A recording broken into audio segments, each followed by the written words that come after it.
Hey friend, this is Arzu Bhadane and today we will going to discuss section 16 of CPC जो कि बात करता है कि अगर कोई भी सूट किसी भी सब्जेक्ट मैटर से रिलेटेड है तो उसको आप कहाँ पे इंस्टीट्यूट करोगे। यानी कि कोई भी सिविल सूट जो कि किसी भी मूवेबल प्रॉपर्टी इमूवेबल प्रॉपर्टी से रिलेटेड है, कोई भी सब्जेक्ट मैटर से रिलेटेड है और उस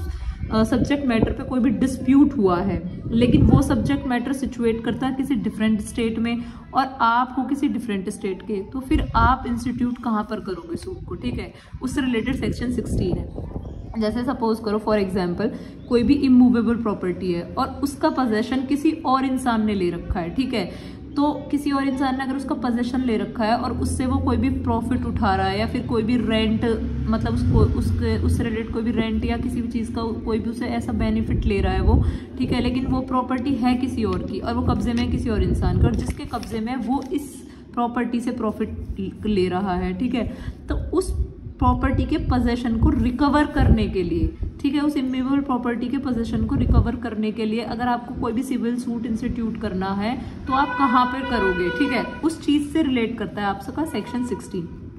ठीक है, तो वही बात हो रही है कि अगर आपको इमूवेबल प्रॉपर्टी की रिकवरी करनी हो या फिर पार्टीशन से रिलेटेड हो कोई भी मामला कि कोई भी एक इमूवेबल प्रॉपर्टी है और उसका बंटवारा हो, ठीक है, तो उससे रिलेटेड आप केस कहाँ पर डालोगे। या फिर कोई भी मॉर्टगेज कर रखी है property, mortgage in the sense कि किसी को गिरवी रखवा रखी है और उस प्रॉपर्टी की सेल करनी है, रिडम्पशन करनी है, फॉरक्लोजर करना है। ठीक है, या फिर कोई भी इमूवेबल प्रॉपर्टी जो हो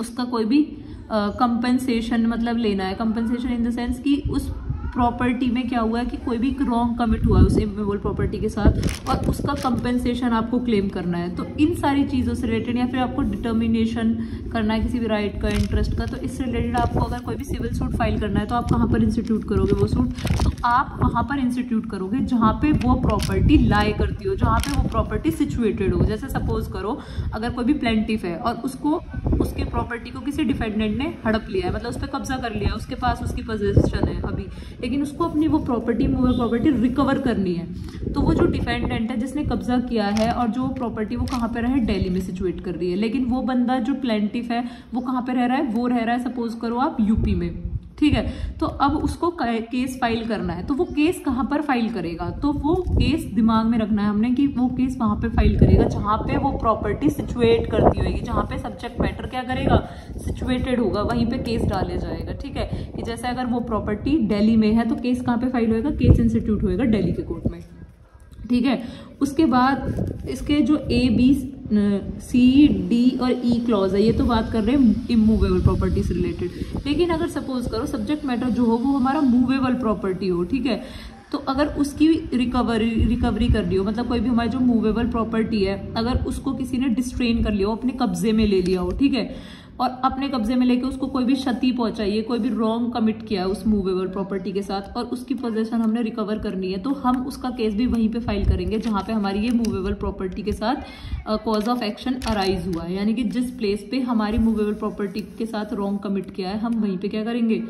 वहीं पे हम केस फाइल करेंगे, कोई भी सिविल सूट वहीं पे इंस्टीट्यूट होएगा। अब इसका एक प्रोवाइजो है, इसका प्रोवाइजो में ये भी कहा गया है कि अगर सपोज करो डिफेंडेंट कहीं भी किसी भी एरिया में रह रहा है या फिर कहीं भी अपना बिजनेस चला रहा है या फिर पर्सनल वर्क फॉर गेन के लिए कुछ भी कर रहा है अपना, तो हम वहाँ पे भी मतलब केस वो कर सकते हैं इंस्टीट्यूट, मतलब जहाँ पे प्रॉपर्टी सिचुएट होएगी वहाँ पे तो कर ही सकते हैं, पर उसके साथ साथ प्रोवाइजो में हमें एक एक्सेप्शन दे दिए कि हम वहाँ पे भी केस को फाइल कर सकते हैं जहाँ पे डिफेंडेंट रहता है या फिर कोई भी अपना बिजनेस चला रहा है या फिर कोई भी ऐसा वर्क कर रहा है जो कि पर्सनल